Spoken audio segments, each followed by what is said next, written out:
خطاب کر رہے ہیں۔ مقصد یہ ہے کہ آپ جو پاکستان کا مستقبل ہے، آپ اپنے اندر جو اللہ نے پوٹینشل دیا ہے، جو آپ کو اللہ نے اشرف المخلوقات بنایا ہے، سب سے عظیم مخلوق، فرشتوں کو کہا تھا کہ انسان کے سامنے جھکو، کہ جب شیطان نے پوچھا کہ میں نہیں جھکتا تو اللہ نے کہا تمہیں بھی، فرشتوں کو بھی نہیں پتا کہ میں نے یہ انسان کو کتنی پاور، صلاحیت دی ہے۔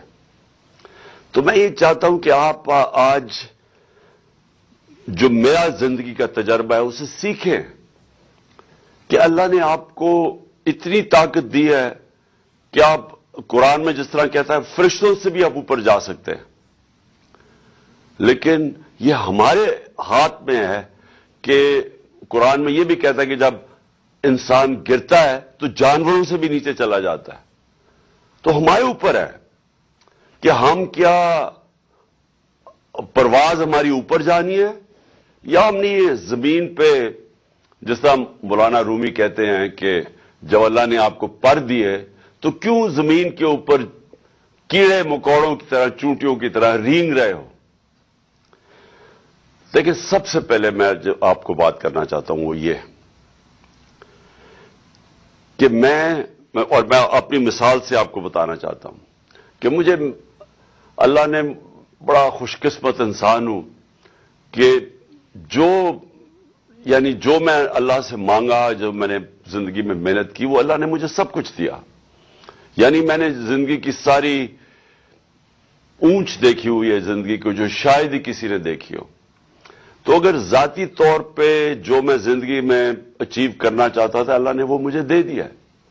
میری صرف اب ایک میری خواہش ہے کہ میں اپنے ملک کو وہ ملک بنانا چاہتا ہوں، دیکھنا چاہتا ہوں، جس کو میں نیا پاکستان کہتا ہوں، کہ وہ دراصل اسی واپس جس وجہ سے لاکھوں لوگوں نے قربانیاں دی تھی اور پاکستان بنا تھا، ہم واپس اسی جگہ کے اوپر جائیں، ادھر سے اس خواب کو پھر سے کھڑا کریں کہ وہ مثالی اسلامی ریاست بنائیں، دنیا میں مثال بن جائے، لوگ پاکستان کی مثال دیں کہ یہ ہوتی تھی، یہ ہے وہ ریاست جو ایک مثال بن کے نکلی ہے، جس طرح کہ مدینہ کی ریاست ایک مثال بنی تھی اور پھر صدیوں تک مسلمانوں نے دنیا کی امامت کی تھی۔ تو سب سے پہلے میں ایک آزاد انسان ہوں۔ آزاد انسان کا کیا مطلب ہوتا ہے کہ میں نے زندگی میں یہ ہمیشہ جو میں نے خواب دیکھی، جو میں بننا چاہتا تھا، میں سمجھتا تھا کہ کوئی چیز ناممکن نہیں ہے۔ میں اپنے آپ کو جو ٹارگٹ سیٹ کرنا چاہتا تھا، جتنا بھی مشکل ہو، میں سمجھتا تھا وہ ناممکن نہیں ہے۔ اور یہ ہوتا ہے آزاد ذہن۔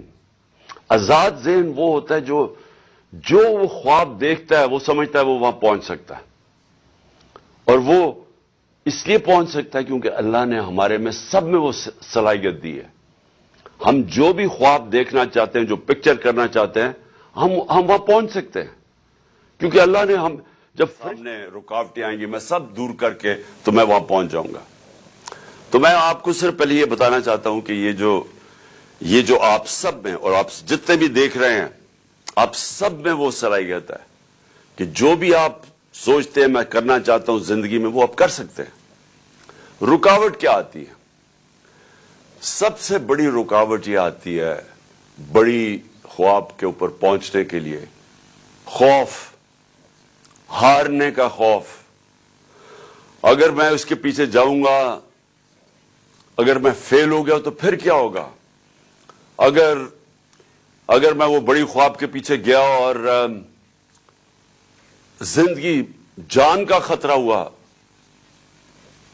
تو وہ خوف کی وجہ سے کہ اچھا وہاں میری جان کو خطرہ ہوگا، کئی انسان اپنی خواب کو چھوڑ دیتے ہیں۔ یا یہ کہ جی میری رسک نہ چلی جائے، یہ کہ اگر میں اچھی بلی میری نوکری لگی ہوئی ہے، دل تو میرا اس نوکری میں نہیں ہے، کرنا تو میں کچھ اور چاہتا ہوں، لیکن اگر میں ادھر گیا تو یہ میری نوکری نہ چلی جائے۔ یہ تین سب سے بڑے خوف ہوتے ہیں انسان کے، اور خوف ایک ایسی چیز ہے جو ایک انسان کو اپنے مقصد سے پہنچنے کے لیے روکتا ہے۔ تو میری ساری زندگی میں بھی خوف تھے۔ کرکٹ کھیلنے آیا جب میں شروع کیا تو تب ساروں نے مذاق اڑاتے تھے میرا کہ نہیں کھیل سکتا۔ میرے دو بڑے فرسٹ کزن تھے، وہ میرے سے بہت اچھے تھے، وہ پاکستان کے کرکٹ ٹیسٹ کیپٹنز بن چکے تھے، میں سب سے چھوٹا تھا۔ تو سب نے کہا نہیں، آپ تمہارے میں وہ صلاحیت نہیں ہے، تم یہ نہیں کر سکتے۔ تو ہر راستے کے اوپر دنیا آپ کو کہے گی کہ آپ نہیں کر سکتے۔ ہر وقت پھر آپ کا مذاق اڑتا تھا۔ میں جب پہلا میچ کھیلا، میں ٹیم سے نکال دیا گیا، لوگوں نے مذاق اڑایا کہ اب یہ ختم ہو گیا۔ میری اپنی ٹیم مذاق اڑاتی تھی۔ تو اپنے ذہن میں یہ چیز ڈال دیں، جب بھی آپ کوئی بڑا کام کریں گے، جب بڑی خواب کے پیچھے جائیں گے، تو سارا وقت لوگ آپ کو کہتے رہیں گے کہ یہ نہیں ہو سکتا، یہ ناممکن ہے۔ اور دوسری مشکلیں آئیں گی سامنے، مایوسیاں آئیں گی، برے وقت آئیں گے، لیکن جو ہیومن پوٹینشل ہے نا، جو اللہ نے ہمارے اندر طاقت دی ہے، ہم تب اس کے اوپر پہنچ سکتے ہیں جب ہم یہ فیصلہ کر دیں کہ میں نے کشتیاں جلا کے یہ کام کرنا ہے۔ جب ہم یہ فیصلہ کریں کہ میرا کوئی پلان بی نہیں ہے، اگر یہ پلان فیل ہو گیا تو میرا اور کوئی دوسرا پلان نہیں ہے۔ مشکل تب پڑتی ہے جب لوگ فیل کیسے ہوتے ہیں، میری زندگی کے تجربے میں فیل کیسے ہوتے ہیں کہ جب مشکل آتی ہے ایک کام کرنے میں اور جب وہ رکاوٹیں آتی ہیں تو وہ کہتے ہیں چلو چھوڑو اس کو، یہ نہیں تو میں کوئی اور پلان بھی کر لوں گا۔ جو اللہ نے ہمیں جو طاقت دی ہے نا، یہ بڑی سمجھنے والی آپ کو سب کو یہ بات ہے کہ جو ہمارے اندر صلاحیت ہے، ہمارا جو پوٹینشل ہے، وہ نکلتا کیسے ہے؟ وہ نکلتا تب ہے جب ہم ایک چیز کے اوپر جنونی طور پہ فوکس ہو جاتے ہیں۔ ہم فوکس کر لیتے ہیں کہ میں نے یہ کرنا ہے، یا یہ میں جب کسی چیز کے پیچھے جاتا تھا تو میں یہ کہتا تھا کہ یا میں یہ کروں گا اور یا میں مر جاؤں گا۔ یعنی میں یہ سوچتا تھا کہ اس کے بعد جو بھی ہو جائے میں نے یہ کرنا ہے، اور اگر مجھے جان بھی میری جانی پڑے تو تب بھی میں کروں گا۔ تب اللہ نے انسان کے اندر وہ پوٹینشل دی ہے، وہ تب وہ ہر کام کر سکتا ہے۔ اور اس کی ایک اور چیز آپ کو سمجھنی پڑے گی، اور آپ یونیورسٹی اور کالج اسٹوڈنٹس ہیں، آپ کو سمجھنا پڑے گا۔ وہ جو دوسری چیز وہ یہ کہ جب آپ کا برا وقت آتا ہے تو وہ آپ کا کیریکٹر کو ٹیسٹ کرتا ہے۔ اچھے وقت پہ کوئی سارے تالیاں بجاتے ہیں، جب ہم جیتے تھے میچ تو کوئی ساری آپ کی غلطیاں بھی بھول جاتے تھے، سارے تالیاں بجاتے تھے، آپ کے سارے دوست بن جاتے تھے۔ لیکن جب برا وقت آتا ہے آپ اکیلے ہوتے ہیں، اور جب برا وقت آتا ہے تو وہ اللہ آپ کو ایک موقع دیتا ہے دیکھنے کے لیے کہ میری کیا غلطیاں تھیں۔ آپ کے اندر اور یونیورسٹی میں اور کالجز میں جو آپ پڑھتے ہیں، آپ کے اندر ایک ابیلٹی جو نہیں پڑھتے وہ آپ میں وہ ابیلٹی ان سے بہتر ہے کہ آپ جائزہ لیتے ہیں کہ میں نے کدھر غلطی کی۔ آپ اپنی غلطیوں کی نشاندہی کرتے ہیں۔ انگریزی کا ورڈ ہے سول سرچنگ کرتے ہیں، اپنے اندر جاتے ہیں کہ سوچتے ہیں میں نے کیا غلطی کی۔ اور ادھر آپ کے اندر اگر یہ صلاحیت آ جائے کہ اپنی غلطیوں کی نشاندہی کر لیں۔ میں ہمیشہ جب کرکٹ کھیلتا تھا، غلطی ہوتی تھی، میں میچ ہارتا تھا، جو بھی ہوتا تھا، رات کو میں سوتا نہیں تھا جب تک کہ میں پوری طرح اپنے ذہن میں پوری طرح جائزہ لے لوں کہ میں نے غلطی کیا ہے، کیا غلطی اور جو آگے میں نے دہرانی نہیں ہے۔ یہ انسان کا جو پروگریس ہوتا ہے نا زندگی میں اوپر جانے کا، یہ سب سے امپورٹنٹ چیز ہوتی ہے۔ ایک ہار نہ ماننا، اور دوسرا جو برا وقت آتا ہے اپنی غلطیوں کو خود جائزہ لو، میں نے کدھر غلطی کی ہے۔ اور پھر تیسری چیز کہ محنت کرو، اس کے بعد محنت کر کے اپنی غلطیاں دور کرو۔ اور یہ ہے انسان کا پروگریس۔ کوئی بھی دنیا میں آج تک انسان ایک دم سیدھا اوپر نہیں چلا گیا۔ جو بھی انسان اوپر جاتا ہے وہ ایسے جاتا ہے سائیکلز میں. اوپر جاتا ہے, برا وقت آتا ہے, مار کھاتا ہے, گرتا ہے نیچے, پھر وہ وہاں اپنا جائزہ لیتا ہے, کھڑا ہوتا ہے, محنت کرتا ہے, پھر وہ اور اوپر چلا جاتا ہے. ہارتا انسان تب ہے جب وہ ہار مان جاتا ہے, اور وہ جب نچلا وقت آتا ہے, جب وہ ہاتھ کھڑے کر دیتا ہے, تب وہ ہار جاتا ہے اور پھر وہ وہیں رہ جاتا ہے. تو پہلے تو میری یہ چیز ہے کہ آزاد ذہن آزاد فیصلے کرتے ہیں.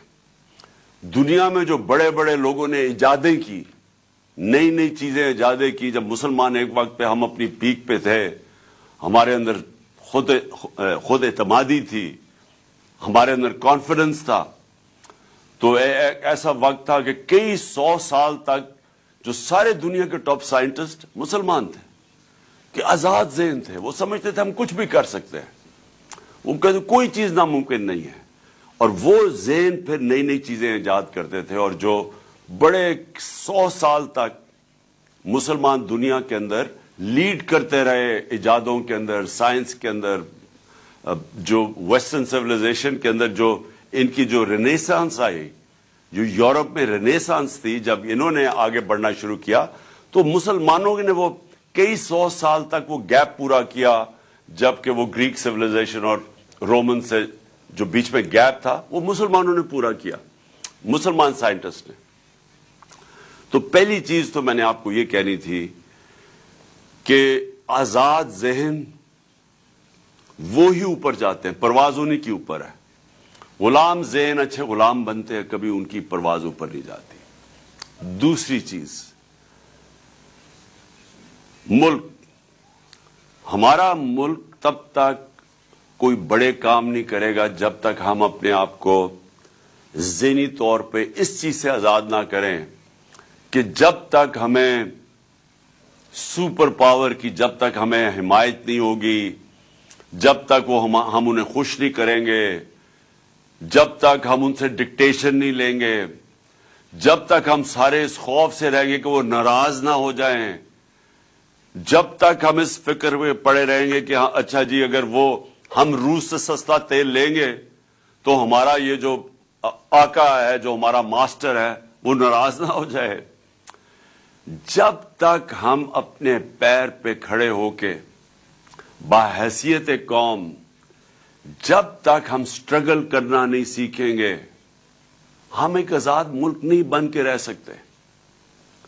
لا الہ الا اللہ, نہیں ہے کوئی خدا سوائے اللہ کے, یہ ایک بہت بڑا دعویٰ آزادی کا ہے. اس کے اندر پورا ایک فلسفہ ہے. محمد رسول اللہ, انہوں نے, ہمارے رسول نے جو قرآن کے اندر لکھا ہوا ہے وہ چلتے پھرتے قرآن تھے, اس لیے اللہ ہمیں کہتا ہے ان کی سنت پہ چلو. لیکن لا الہ الا اللہ, یہ یاد رکھیں, یہ آپ اللہ کے سامنے دعویٰ کرتے ہیں کہ کوئی نہیں ہے خدا, اللہ تیرے, کسی کے سامنے میں نہیں جھکوں گا. تو جب یہ دعویٰ کر کے کسی سپر پاور کے سامنے ہم جب جھکتے ہیں تو ہم نے جو اللہ سے حلف لیا ہوتا ہے اس سے پیچھے ہٹ جاتے ہیں, اور اللہ کی برکت اٹھ جاتی ہے اس قوم سے. جو مدینہ کی ریاست کی میں بار بار اپنی قوم کو کہتا ہوں کہ وہ سیکھو کیا ہوا تھا. وہ دنیا کا تاریخ کا سب سے بڑا انقلاب آیا تھا. یہ ہیومن ہسٹری کے اندر لکھا ہوا ہے کہ 622 اور 632 کے بیچ میں جب ہمارے نبی صلی اللہ علیہ وسلم مدینہ پہنچے اور جب وہ اس دنیا سے تشریف لے کے گئے, ان 10 سالوں کے اندر دنیا بدل گئی. ایک ایسا انقلاب آیا جو کہ تاریخ کا حصہ ہے کہ وہ لوگ جن کی حیثیت کوئی نہیں تھی وہ دنیا کی امامت کی انہوں نے. کہ 625 جنگ بدر 313 لڑنے والے تھے. 11 سال کے بعد رومن ایمپائر, بیزنٹائن ایمپائر, یارمک کی جو جنگ ہوئی تھی, گھٹنے ٹیک گیا مسلمانوں کے سامنے 11 سالوں کے بعد.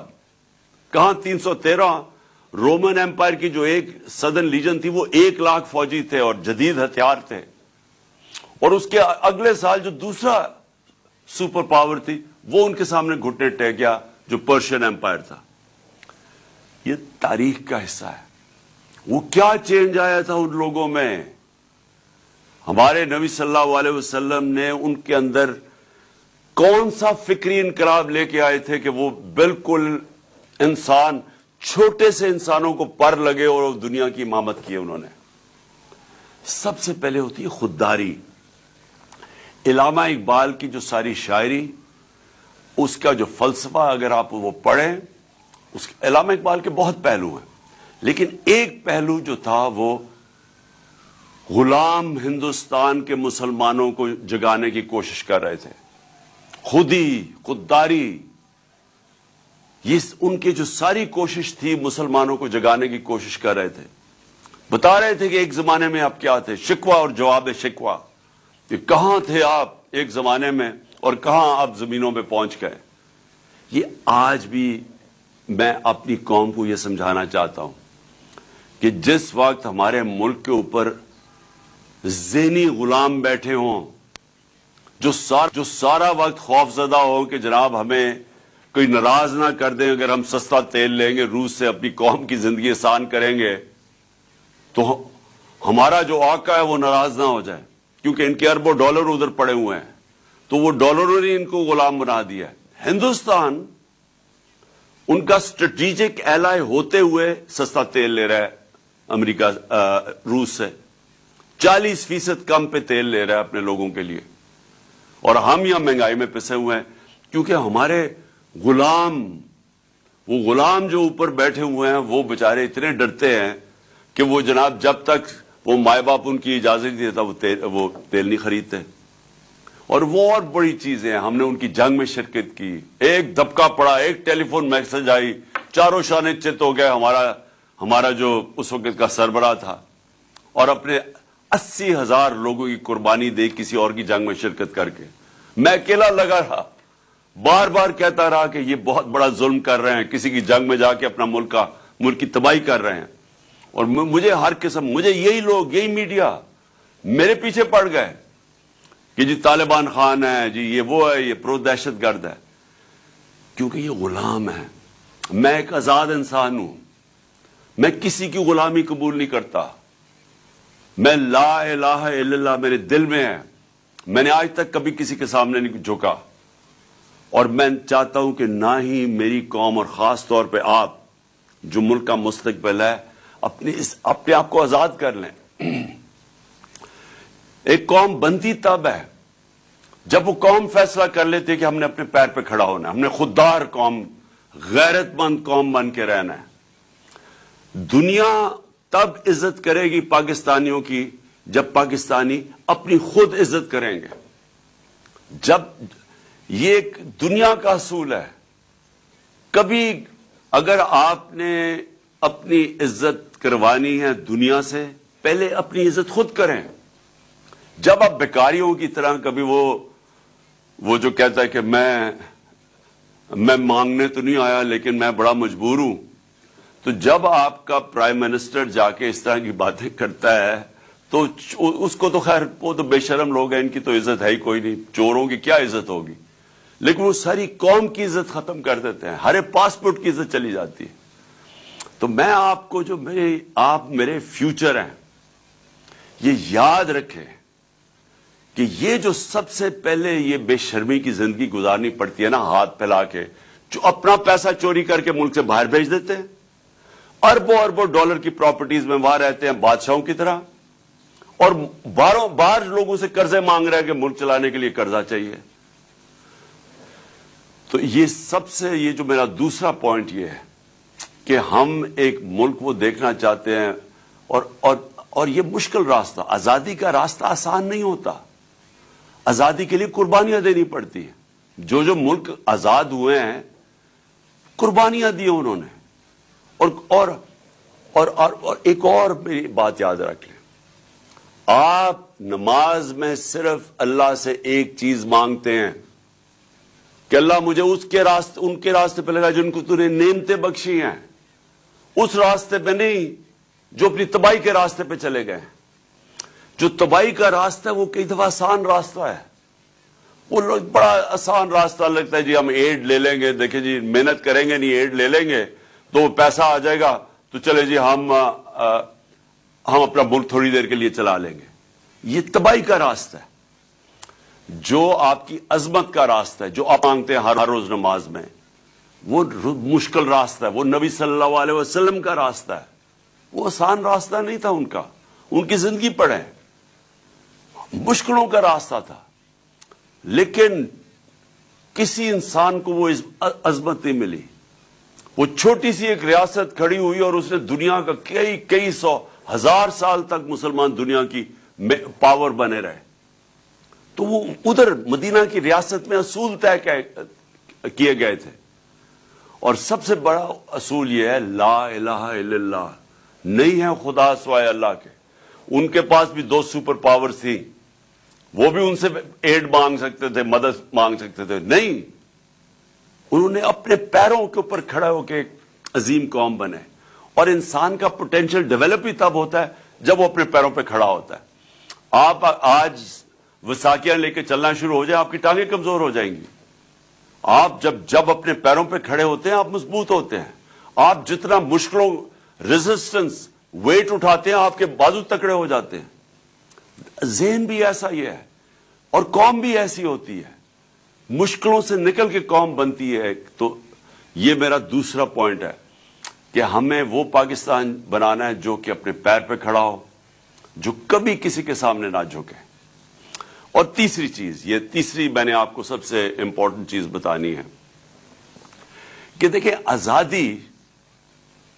آزادی خوشحالی یہ ایک چیز کے اوپر ڈپینڈ کرتی ہے، انصاف۔ 26 سال پہلے میں نے اپنی پارٹی کا نام رکھا تھا انصاف کی تحریک۔ انصاف کی تحریک کا مطلب کیا ہوتا ہے؟ Rule of law. Rule of law کا مطلب یہ ہوتا ہے جو انسان کے معاشرے اور جانوروں کے معاشرے میں فرق کیا ہوتا ہے۔ جانوروں کے معاشرے کے اندر طاقت کی حکمرانی ہوتی ہے، جو شیر ہے وہ بادشاہ کیونکہ وہ سب سے طاقتور ہے، اور جو اس سے کمزور ہے وہ اپنے سے کمزور کے اوپر ظلم کرتا ہے۔ جتنا کمزور ہوتا جاتا ہے، وہ بلی ہے وہ چوہے کو پکڑ لیتی ہے، اس سے جو تکڑا ہوتا ہے جو لیپرڈ ہے وہ ہرن کو پکڑ لیتا ہے، بادشاہ وہ گائے کو پکڑ لیتا ہے۔ یعنی جو طاقتور ہے وہ اپنے سے کمزور کے اوپر ظلم کرتا ہے۔ اس کو جنگل کا قانون کہتے ہیں۔ انسانی قانون، اس کے اندر انصاف ہوتا ہے، یہ فرق ہوتا ہے، اصل میں یہ فرق ہوتا ہے انسان اور جانوروں کے اندر۔ اللہ کے جتنے بھی پیغمبر آئے وہ ان کی سب سے بڑی میسج یہ تھی انصاف کی۔ وہ سارے مظلوموں کے ساتھ کھڑے تھے۔ حضرت عیسیٰ، ان کے اوپر ایک نئی کتاب نکلی تھی دی زیلٹ، اس میں وہ غریب طبقے کے ساتھ کھڑے تھے، جو رومن امپیریلزم تھی اس کے خلاف کھڑے تھے، جو کہ یہودی جو کلرجی تھی، جو ایلیٹ تھی، اس کے خلاف کھڑے ہوئے تھے، کیونکہ وہ دباتے تھے کمزوروں کو۔ ساری دنیا کی تاریخ میں کمزور جتنا معاشرے کے اندر جنگل کا قانون ہوتا ہے، اتنا ہی طاقتور کمزور کے اوپر ظلم کرتا ہے۔ جتنا ہی معاشرے کے اندر انصاف ہوتا ہے، وہ معاشرہ وہی اوپر جاتا ہے۔ تو حضرت موسیٰ فرعون کے سامنے کھڑے ہوئے کہ وہ ظلم کر رہا تھا لوگوں کے اوپر۔ حضرت ابراہیم نمرود کے خلاف کھڑے ہوئے۔ ہمارے نبی صلی اللہ علیہ وسلم مکہ کے جو کفار تھے ان کی ایلیٹ کے خلاف کھڑے ہوئے، رائے حق ادھر انہوں نے بلند کی۔ تو جو آپ سب کی جو سب سے بڑی ذمہ داری ہے، اب میں آپ کے اسٹوڈنٹ سے بات کر رہا ہوں، آپ کی سب سے بڑی ذمہ داری ہے جو اللہ آپ کو حکم کرتا ہے قرآن میں، جہاد کا۔ جہاد ہے ظلم اور ناانصافی کے سامنے کھڑے ہونا۔ اللہ نے کیوں ہم سب کے اوپر جہاد فرض کیا؟ اللہ نے اس لیے ہمارے اوپر جہاد فرض کیا ہے کہ جب ایک معاشرہ ظلم اور ناانصافی کے سامنے اپنی آواز بلند کرتا ہے، وہ اپنے آپ کو آزاد کر لیتا ہے اس سے۔ اصل آزادی تو آتی ہے انصاف سے، کیونکہ انصاف آپ کو حقوق دیتے ہیں۔ امریکہ کے اندر دو بہت بڑی موومنٹ شروع ہوئی تھی۔ ایک تھی سول رائٹس موومنٹ، 1960 کی دہائی میں شروع ہوئی تھی۔ وہ کیا تھی؟ یونیورسٹیز کے اندر نوجوان کھڑے ہوئے، انہوں نے کہا کہ جو بلیک افریکنز ہیں، جو کالے ہیں، ان سے ظلم کیا جا رہا ہے، ان کو برابر کے شہری نہیں سمجھا جاتا۔ تو سول رائٹ موومنٹس کسی پولیٹیکل پارٹی نے نہیں شروع کی تھی، وہ امریکہ کے یونیورسٹی کیمپسز کے اندر شروع ہوئی تھی کہ انہیں کہا ان سے انصاف کیا جائے۔ اس کے بعد جو ویتنام وار تھی، جو امریکہ لڑ رہا تھا ویتنام میں، کون کھڑا ہوا تھا اس کے خلاف؟ یونیورسٹی کے سٹوڈنٹس۔ وہ کھڑے ہوئے تھے کہ آپ جا کے ظلم کر رہے ہیں ان لوگوں کے اوپر، آپ بمباری کر رہے ہیں، انہوں نے ہمارا کیا بگاڑا ہے ویتنام سے۔ تو یونیورسٹیز میں وہ موومنٹ شروع ہوئی تھی۔ برطانیہ کے اندر 20 لاکھ لوگ نکلے تھے سڑکوں کے اوپر عراق کی جنگ کے خلاف، کہ جب برطانیہ عراق کے اندر شامل ہوا تھا۔ یہ جہاد کر رہے تھے سب۔ جب بھی آپ ظلم اور ناانصافی کے خلاف اپنی آواز بلند کرتے ہیں، یہ اللہ نے اس کو جہاد کا رتبہ دیا ہوا ہے۔ جہاد تب ہوتی ہے جب آپ کمزور کے ساتھ کھڑے ہوتے ہیں۔ انصاف کمزور کو چاہیے ہوتا ہے، طاقتور ہمیشہ اپنے آپ کو قانون کے اوپر رکھتا ہے۔ یہ جو فیوڈل کلچر کیا ہے، یہ جو وڈیرے کرتے ہیں بیچارے غریب لوگوں سے، یہ کیا کرتے ہیں؟ ان کو انصاف نہیں دیتے، ان کے اوپر ظلم کرتے ہیں۔ سندھ کے اندر آپ چلے جائیں، جو ظلم میں نے سندھ کے بیچارے ہاریوں، جو بیچارے کسان، جو ان کا نچلا طبقہ، جو وہاں طاقتور ان سے ظلم کرتا ہے، میں نے دنیا میں کہیں ایسا ظلم نہیں دیکھا۔ جانوروں کی طرح رکھتے ہیں ان بیچاروں کو۔ غربت آپ جا کے دیکھیں اندرون سندھ کے اندر، میں نے دنیا میں کہیں اتنی غربت ہی دیکھی جو وہاں غربت ہے۔ کیوں ہے؟ انصاف نہیں ہے۔ نیلسن منڈیلا کی بڑا ایک فیمس ورڈز ہیں کہ خوشحالی جو ہوتی ہے ایک ملک کے اندر، خوشحالی وہ کوئی معاشی ترقی کی وجہ سے خوشحالی نہیں آتی، وہ انصاف کی وجہ سے آتی ہے۔ جو بھی ملک ترقی کرتا ہے وہ سب سے پہلے انصاف قائم کرتا ہے۔ مدینہ کی ریاست میں نبی صلی اللہ علیہ وسلم نے سب سے پہلے عدل اور انصاف قائم کیا تھا۔ غربت کی انتہا تھی وہاں، مسلمان تو بہت غریب تھے، ہجرت کر کے آئے ہوئے تھے۔ پہلے انصاف قائم کیا، اس کے بعد خوشحالی آئی۔ جو انصاف کی دنیا کے اندر آپ ذرا چلے جائیں تو جو دنیا کے اندر معاشرے خوشحال ہے، وہ سب سے زیادہ انصاف ادھر ہے۔ ایک انڈیکس ہے جو میجر کرتا ہے کہ ایک معاشرے میں انصاف کتنا ہے، اس کو کہتے ہیں رول آف لا انڈیکس۔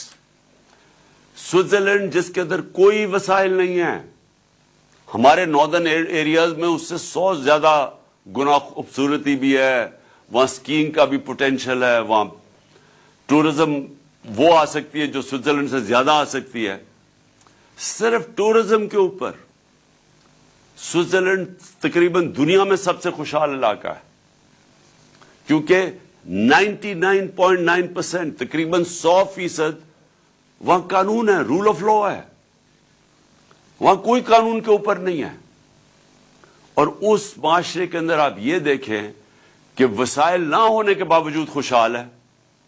سارا جو یورپ ہے، جو امریکہ ہے، جو یہاں سے لوگ کیوں جاتے ہیں بیچارے اتنے مشکل ویزے لگوا کے کیوں جاتے ہیں ان ملکوں کے اندر؟ کیونکہ وہ انصاف ہے۔ رول آف لا انڈیکس میں وہ سارا جو یورپ اور یہ 90% سے زیادہ اوپر ہے۔ سو ہر جگہ انصاف 90% سے اوپر ہے۔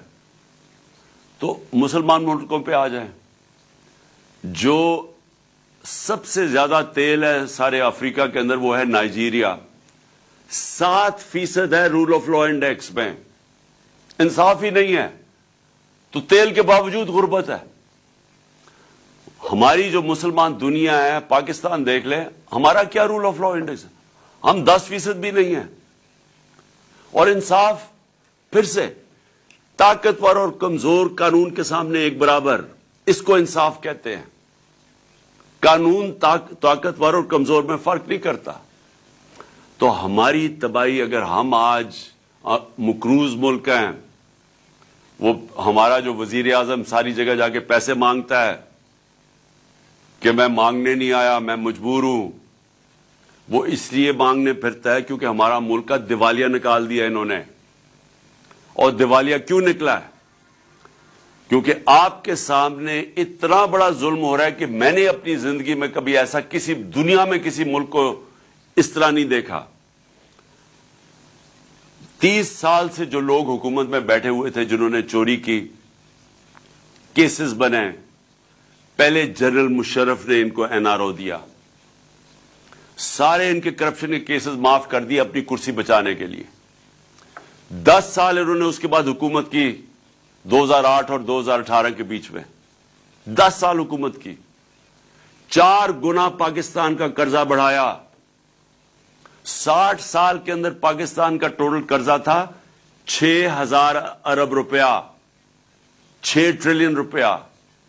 10 سالوں میں یہ قرضہ لے گئے 30 ٹریلین روپے پہ، 30,000 ارب روپیہ لوٹا ملک کو انہوں نے۔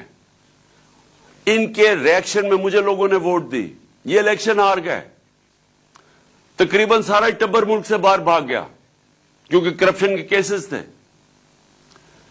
جو اس کے بعد اس ملک میں جو اصل ظلم کیا گیا وہ جنرل ہمارا وزیر اعظم دوسروں سے اس لیے مانگتا پھر رہا ہے کیونکہ ملک کا دیوالیہ نکال دیا گیا ہے۔ میں چاہتا ہوں کہ میری زندگی کے تجربے سے آپ سیکھیں، میں نے زندگی کی ساری اونچ دیکھی ہوئی ہے، میری خواہش ہے کہ پاکستان کو مثالی اسلامی ریاست بنائیں۔ چیئرمین PTI عمران خان طلباء سے خطاب کر رہے تھے، ان کا یہ کہنا تھا کہ میں ایک آزاد انسان ہوں، کسی کی غلامی قبول نہیں کرتا، ہارنے کا خوف سب سے بڑی رکاوٹ ہے۔ اس کے ساتھ ساتھ انہوں نے وزیر اعظم شہباز شریف کو بھی تنقید کا نشانہ بنایا۔ 5.7 اور 6%، تیسرے اور چوتھے سال 6% پاکستان کی اکانومی گرو کر رہی تھی۔ ہماری فصلیں، 4 کسان، کبھی کسانوں کے پاس اتنا پیسہ نہیں آیا جو ہمارے دور میں آیا پچھلے 2 سالوں میں۔ اور انڈسٹریل گروتھ پاکستان کی 50 سال کے بعد انڈسٹری ہماری گرو کر رہی تھی۔ یہ سارے برے صغیر میں سب سے زیادہ روزگار پاکستان میں تھا۔ ہماری ایکسپورٹس ریکارڈ تھی، ہماری ریمیٹنسز یعنی باہر سے جو پاکستانی پیسہ بھیج رہے ریکارڈ تھا۔ 32 ارب کی ایکسپورٹس، 31 ارب کی ریمیٹنسز، یہ ریکارڈ تھی پاکستان میں۔ ہماری ٹیکس کلیکشن ریکارڈ تھی 6.1 ٹریلین، 6,100 ارب روپیہ، یہ ریکارڈ تھا۔ اس وقت گورنمنٹ گرائی، اور گورنمنٹ کس کے گرائی؟ ان چوروں کو اوپر بٹھا دیا لا کے۔ وہ 7 مہینے کے اندر پاکستان کی ساری اکانومی نیچے، انڈسٹریل گروتھ نیچے، ہماری 6% سے اکانومی جو گرو کر رہی تھی وہ آج 0 پہ پہنچ گئی ہے۔ کسان بچارے سڑکوں کے اوپر ہے، ہماری جو پیداوار ہے وہ نیچے آ گئی ہے۔ اس وقت ہماری ٹیکس کلیکشن نیچے آ گئی ہے، ایکسپورٹس نیچے گر رہی ہیں، باہر سے ریمیٹنسز نیچے گر رہی ہیں۔ لیکن ایک بہت بڑا کارنامہ انہوں نے یہ کیا کہ سارے اپنے اربوں 1100 ارب روپے کے کرپشن کے کیسز ختم کر رہے ہیں۔ ایک کے کرپشن اب کیس ختم ہو رہے ہیں، سارے NRO کی گنگا کے اندر دھل کے سب پاک ہو رہے ہیں۔ اسحاق ڈار بھی پاک ہو گیا، وہ جو بھاگا ہوا تھا مقصود چپڑاسی کیس میں 16 ارب روپے کی جو ان کے اوپر کرپشن تھی، FIA نے جو پکڑا تھا، وہ سلمان شہباز وہ بھی واپس آ گیا، وہ بھی لیکچر دے رہا ہے ہمیں۔ شہباز شریف وہ بھی اس کا بھی سارے کیسز ختم ہو گئے، نیب کے اندر بھی اور ادھر۔ نواز شریف پر تول رہا ہے واپس آنے کے لیے اور کہنا ہے وہ بھی نیلسن منڈیلا بنا ہوا کہ میرے سے بہت بڑا ظلم ہوا۔ زرداری کے بھی کیسز ختم ہو رہے ہیں، اس کی بہن بھی آج پاک ہو گئی ہے، جو سارا سندھ جانتا ہے کہ ہر چیز پہ کمیشن لیتے ہیں یہ بہن بھائی۔ یہ میں آخر میں آپ کو کہنا چاہتا ہوں، یہ اگر اس طرح کا ظلم، یہ ظلم ہے کہ بیچارہ غریب آدمی جیلوں میں، چھوٹا چور جیلوں میں گھسا ہوا ہے، عام آدمی چھوٹی چھوٹی چوروں میں جیلوں میں پڑے ہوئے ہیں، وہ ایک کمانے والا جاتا ہے پیچھے گھر والوں کے پاس رہتا کچھ نہیں ہے، وہ لوگ جیلوں کے اندر ہیں، اور جو اس ملک کے بڑے بڑے ڈاکو جیسے ان کو پکڑنے لگتے ہیں ملک سے باہر بھاگ جاتے ہیں، اور اس کے بعد ڈیل کر کے، پہلے مشرف سے ڈیل کیا، باجوہ سے ڈیل کر صنعت ترقی کی شرح، ترسیلات زر نیچے آ گئیں، کرپشن کیسز ختم ہو گئے اور یہ سب دودھ کے دھلے ہو گئے۔ عمران خان چیئرمین پاکستان تحریک انصاف طلباء سے خطاب کر رہے تھے۔ ان کا یہ کہنا تھا کہ ہمارا وزیر اعظم دوسروں سے اس لیے مانگتا پھر رہا ہے کیونکہ ملک کا دیوالیہ نکال دیا گیا ہے۔ میں چاہتا ہوں کہ ملک کو ایک مثالی اسلامی ریاست بنایا جائے۔ چیئرمین پاکستان تحریک انصاف عمران خان طلباء سے خطاب کر رہے تھے۔ انہوں نے کہا کہ ان کے دور حکومت میں صنعت ترقی کی شرح، ترسیلات زر نیچے آ چکی ہیں۔ ایک کام جو ان کی حکومت میں ہوا ہے وہ صرف یہی ہوا ہے کہ کرپشن کیسز ختم کر دیے گا۔ دیکھیں، آپ کو اس ملک کے لیے سٹرگل کرنی چاہیے بجائے باہر بھاگ جانے کے۔ جب تک آپ اس ملک کے اندر جدوجہد نہیں کریں گے، آپ اپنے ملک کو نہیں بچا سکیں گے۔ اللہ نے آپ کو ایک ایسا ملک دیا ہے، آپ کو کسی کو اندازہ نہیں ہے، مجھے اندازہ ہے۔ میں پہلے تو سارا پاکستان پھرا ہوا ہوں، دوسرا میں 3.5 سال اقتدار میں رہ چکا ہوں۔ اس ملک کو اللہ نے کسی چیز کی کمی نہیں دی۔ ہمیں صرف ایک ہی مسئلہ ہے، ہمارے ملک میں انصاف نہیں ہے، اور اس کے اوپر حضرت علی کا قول ہے کہ کفر کا نظام چل جائے گا لیکن ناانصافی اور ظلم کا نظام نہیں چل سکتا۔ یہ آپ کے سامنے وہ ہو رہا ہے۔ یہ وسائل کی کمی نہیں ہے، یہ انصاف کی کمی ہے۔ انصاف ہی آزاد کرتا ہے قوم کے پوٹینشل کو۔ آزاد قومیں بڑے کام کرتی ہیں۔ جو میں حقیقی آزادی کی کیمپین میں کر رہا ہوں اس وقت، اور انشاءاللہ جب تک میں زندہ ہوں میں کرتا رہوں گا، ہم نے اگر اوپر آنا ہے، ہم نے اپنے آپ کو آزاد کرنا ہے، اور آزادی سب سے پہلے انصاف سے ملتی ہے۔ ہمیں اس ناانصافی کے خلاف سب کو آواز بلند کرنی ہے۔ آپ کو اللہ نے آپشن نہیں دی نیوٹرل رہنے کی، چپ کر کے گھر میں بیٹھنے کی، آپ کو اس کی۔ ہمارا وزیر اعظم دوسروں کے پاس جا کر پیسے اس لیے مانگتا ہے کیونکہ ملک کا دیوالیہ نکال دیا گیا ہے۔ صنعت ترقی کی شرح، ترسیلات زر، یہ سب نیچے آ گیا جو کہ ہماری حکومت میں اوپر جا رہا تھا۔ کرپشن کیسز ختم کر دیے گئے اور وہ سب کے سب جن پر کرپشن کیسز تھے وہ واپس آ گئے ہیں۔ نواز شریف واپسی کے لیے پر تول رہا ہے۔ سابق وزیر اعظم چیئرمین پاکستان تحریک انصاف عمران خان طلباء سے خطاب کر رہے تھے۔ کیا کہا تھا؟ اس نے کہا تھا اگر معاشرہ میں ناانصافی ہوگی، سارے شہری نکل کے ظلم کے اور ناانصافی کے خلاف کھڑے ہو جائیں گے، سب شہری کھڑے ہو جائیں گے۔ لیکن اس نے کہا سوائے 2 طبقوں کے، ایک وہ طبقہ نہیں کھڑا ہوگا جو کہ بزدل ہے، وہ ڈرے گا کہ میرے اوپر کیس ہو جائے گا، FIR ہو جائے گی، وہ یہ ہو جائے گا، وہ ہو جائے گا، میں مر جاؤں گا، مجھے یہ ہو جائے گا۔ ایک تو وہ بزدل طبقہ نہیں نکلے گا، اور دوسرا خود غرض، جس کو صرف اپنی پڑی ہوئی ہے کہ میرا تو جی اچھا بھلا گھر چل رہا ہے، میری تو فیکٹری چل رہی ہے، میں کیوں جرام نکلوں۔ یہ جو 2 طبقے اگر ان کی ایک عوام کے اندر زیادہ اکثریت بن جاتی ہے، بلکہ اکثریت بن جاتی ہے، تو وہ معاشرے ختم ہو جاتے ہیں۔ زندہ معاشرے ہمیشہ ظلم و ناانصافی کے خلاف جہاد کرتے ہیں۔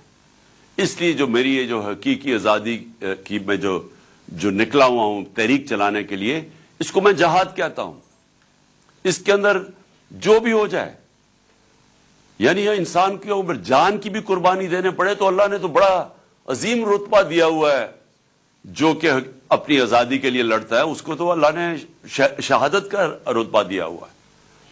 اس لیے میں آپ سب کو آخر میں یہ کہنا چاہتا ہوں کہ وہ پاکستانی، وہ آدمی جس کو اللہ سب کچھ دے بیٹھا ہے، میں صرف اور صرف اس کے لیے نکلا ہوا ہوں، اپنی قوم کے لیے، آپ کے لیے، آپ کے مستقبل کے لیے، کیونکہ غلاموں کا کوئی مستقبل نہیں ہے، یہ بھی کوئی مستقبل نہیں ہے کہ میں ویزا کٹا کے باہر چلا جاؤں گا۔ میں نے 20 سال اپنی زندگی کے باہر گزارے ہوئے ہیں، میں تو سٹار تھا، مجھے تو ہر قسم کا جو معاشرہ تھا وہ اپناتا تھا، کیونکہ سب سٹار کے ساتھ ملنا چاہتے ہیں، میرا تو بہت بڑا نام تھا۔ لیکن ایک دفعہ بھی میں نے یہ نہیں سوچا کہ میں پاکستان کے علاوہ کوئی اور ملک کو اپنا گھر بنانا چاہتا ہوں، کیونکہ انسان، دیکھیں پھر سے یاد رکھیں، انسان کا ایک بڑا مقصد اللہ نے پیدا کیا ہوا ہے۔ جانور جو ہے ہوتا ہے، وہ جانور بھی کھاتا پیتا ہے، بچے پیدا کر کے مر جاتا ہے۔ تو اگر انسان کا وہی مقصد رہ گیا کہ میں اپنی ذات میں بھی کھا پی کے بچے پیدا کر کے مر جاؤں، تو آپ میں جانوروں میں تو کوئی فرق نہیں رہا۔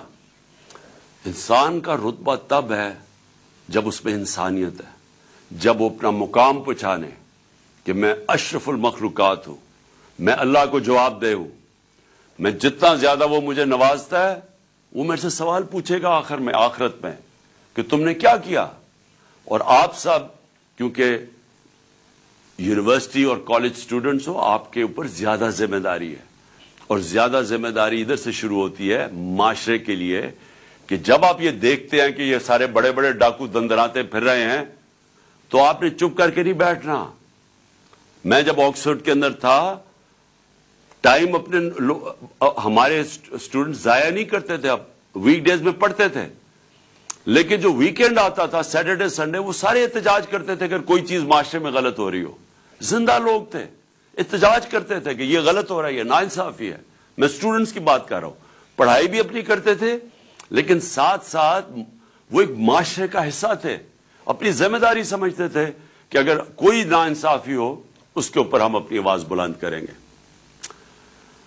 میں آپ سب کا بڑا شکر گزار ہوں، اور میں آخر میں یہ امید رکھتا ہوں کہ یہ جو ہماری تحریک چل رہی ہے حقیقی آزادی کی، آپ سب اس کے اندر شرکت کریں گے، میرے لیے نہیں، اپنے مستقبل کے لیے۔ پاکستان زندہ باد۔ ایک مرتبہ بھی نہیں سوچا کہ کسی کو اپنا گھر بناؤں گا۔ چیئرمین پاکستان تحریک انصاف عمران خان طلباء سے خطاب کر رہے تھے۔ انہوں نے کہا کہ ہمارے دور میں صنعت، ترقی کی شرح، ترسیلات زر